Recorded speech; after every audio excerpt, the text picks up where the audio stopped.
salaamullaahi calaykum waraxmatullahi tacaala wabarakaatu. daawadayaal, halkani waa madadaala media. maxaa ka cusub dagaalkii u dhexeeyey Sharmaboy iyo Daahir Cali Sow?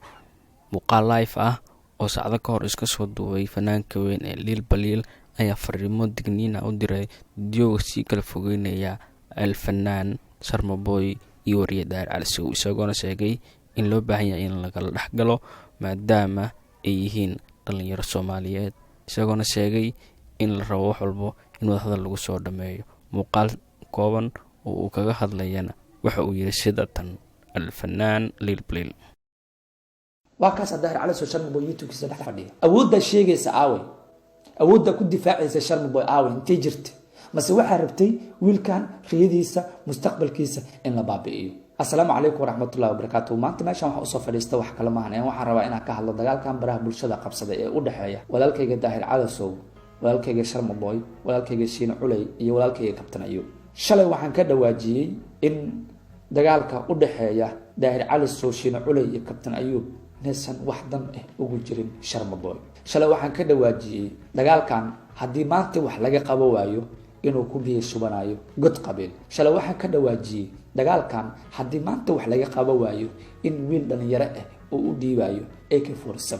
shalay waxaa ka dhawaajiyey dagaalkan haddii maanta wax laga qabo waayo in wiil dhalinyaro oo noqonayo wiil beeleed ama wiil qabiileed.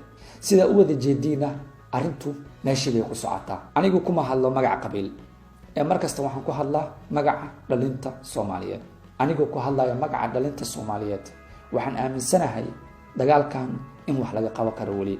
haddaan ku bilaabo dhanka Sharmaboy, horta Sharmaboy dadka geesiis inta soo fadhiistaan ku dhahayaan waan ku taageernaa, Daahir Cali Sow waxba kaama qaadi karo, Sharmaboy dantiisa ma wadaan. ninka intuu YouTube soo fadhiisto dhahaya Daahir Cali Sow Sharmaboy waxba kama qaadi kartid, Sharmaboy dantiisa ma wado. ninka intuu Sharmaboy qori u dhiibo dhahaya qabiil hebel baa tahay, cid wax kaa qaadi karta ma jirto, Sharmaboy dantiisa ma wadaan. Sharmaboy qabiilka uu yahay intuusan sheegan wuxuu sheegtay inuu yahay wiil Soomaaliyeed, ilaa haddeertana wuxuu noo yahay wiilkeena. anigu ma arki kari wiil dhalinyaro oo riyadiisa burbureyso, waxaan jeclahay wiil walba oo Soomaaliyeed adduunka meel walba uu ka joogo inuu noqdo nin guuleysta, nin heer gaara si wadankiisa, calankiisa, dadkiisa oo markasta sumcad iyo sharaf ugu keeno. haddaan usoo jeesta ragga iska dhigayaan in ay difaacayaan Sharmaboy difaaca aad difaacaysiin burburkiisa unbuu kasii talinaa.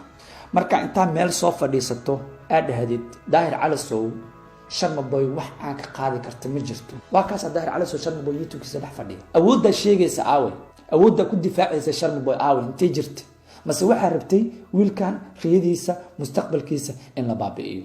ma ogolaanayno. Soomaaliyay imise dhalinyaro ayaa lagu kalifaa inay qore qaataan, imise dhalinyaro ayaa lagu kalifaa inay qabiilkooda gadaal gashtaan, imise dhalinyaro ayaa lagu kalifaa inay riyadooda burburto, imise dhalinyaro ayaa lagu kalifaa inay cuqdad iyo niyad jab iyo rafaad ay ku noolaadaan. Sharmaboy waa wiilkeena, maanta ayuuna garab nooga baahan yahay. haddaan usoo jeesto walaalkayga Daahir Cali Sow, horta waxaan aaminsanahay Soomaali hore waxay u dhahday dariga karka waxa ka keena kuleelka waayo.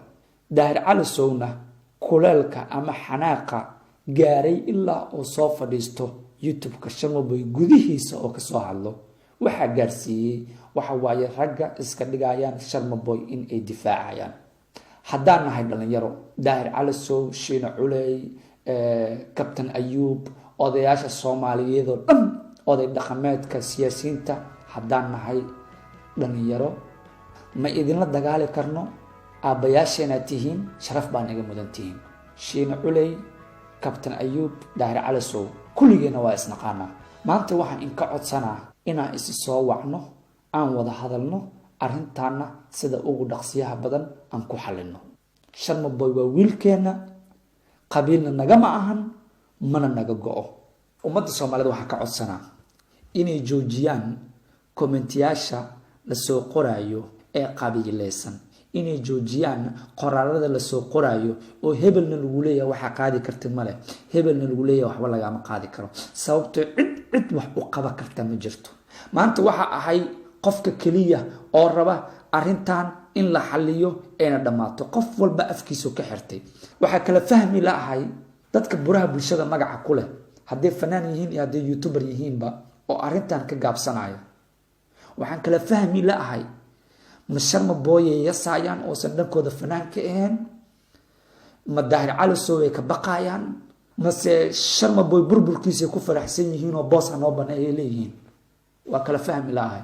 war Sharma Boy calafkiisa cunaa, adiga i daawanaysana calafkaaga cunay, laakiinse arrintan aan dhex galno.